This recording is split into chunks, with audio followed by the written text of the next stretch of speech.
অন্তর্বর্তী সরকারের প্রধান উপদেষ্টা পদত্যাগ করতে চেয়েছেন এমন খবর চাউর হওয়ার পর যে রাজনৈতিক অস্থিরতা সৃষ্টি হয়েছিল সেটা থেমেছে। তবে সবাই বুঝতে পারছিল তিনি আসলে পদত্যাগ করবেন না, খানিকটা অভিমান প্রকাশ করেছেন।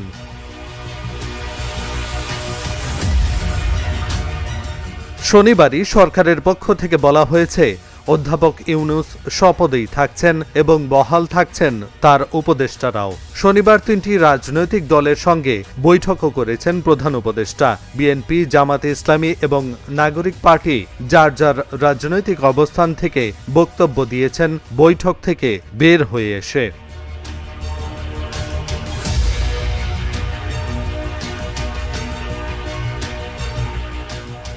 তবে উপদেষ্টা পরিষদ যে বিবৃতি দিয়েছে তার মধ্যেই আছে সরকার অবস্থান। বিবৃতিতে জানানো হয়, যদি পরাজিত শক্তির ইন্ধনে এবং বিদেশি ষড়যন্ত্রের অংশ হিসেবে সরকারের ওপর আরোপিত দায়িত্ব পালনকে অসম্ভব করে তোলা হয়, তবে সরকার সকল কারণ জনসমক্ষে উত্থাপন করে পরবর্তী সিদ্ধান্ত গ্রহণ করবে। সরকার তাহলে কঠোর অবস্থানে যাচ্ছে বলেই প্রতীয়মান হয়।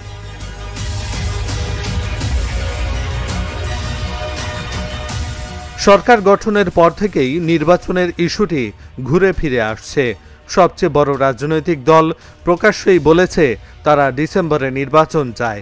সেনাপ্রধানও দ্রুত নির্বাচিত সরকারের হাতে শাসনভার যাক সেটা চাচ্ছেন। তবে এই ৯ মাসের একটি বিষয়ে পরিষ্কার হয়েছে যে অন্তর্বর্তী সরকার তার ক্ষমতা দীর্ঘায়িত করতে চায়। উপদেষ্টাদের কয়েকজন বেশ কয়েকবার বলার চেষ্টা করেছেন নির্বাচন তাদের অগ্রাধিকার নয়। স্বরাষ্ট্র উপদেষ্টা একবার বলেছেন জনগণ তাদের ৫ বছর চায়। সর্বশেষ পরিবেশ উপদেষ্টা রেজওয়ানা হাসান বলেছেন শুধু নির্বাচন করতে তারা আসেননি। তারা না চাইলেও নির্বাচনই এখন বড় প্রত্যাশার বিষয় হয়ে দাঁড়িয়েছে। তবে এমন জটিল পরিস্থিতিতে কেন উপনীত হলেন অধ্যাপক মোহাম্মদ ইউনূস ও তার নেতৃত্বাধীন অন্তর্বর্তী সরকার, সেই আলোচনাটাই মানুষের মনে। গণপিটুনি দিয়ে মানুষ মারা ঠেকাতে না পারা, এমনকি আদালত চত্বরেও ফ্রি স্টাইলে মত চলতে দেয়া, আইন শৃঙ্খলা নিয়ন্ত্রণে ব্যর্থতা, সরকার পরিচালনায় দক্ষতার পরিচয় দিতে না পারা এবং নির্বাচন প্রশ্নে রাজনৈতিক দলগুলোকে আস্থায় নিতে না পারার পাশাপাশি করিডর, বন্দর ও নির্বাচন ইস্যুতে বিতর্ক সরকারকে সংকটের মুখে দাঁড় করিয়েছে।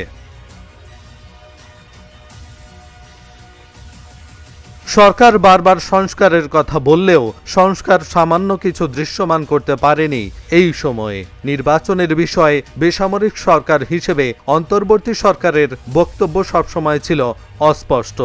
এখনও সেই অস্পষ্টতা কাটেনি। এহসানুল হক, ঢাকা জার্নাল।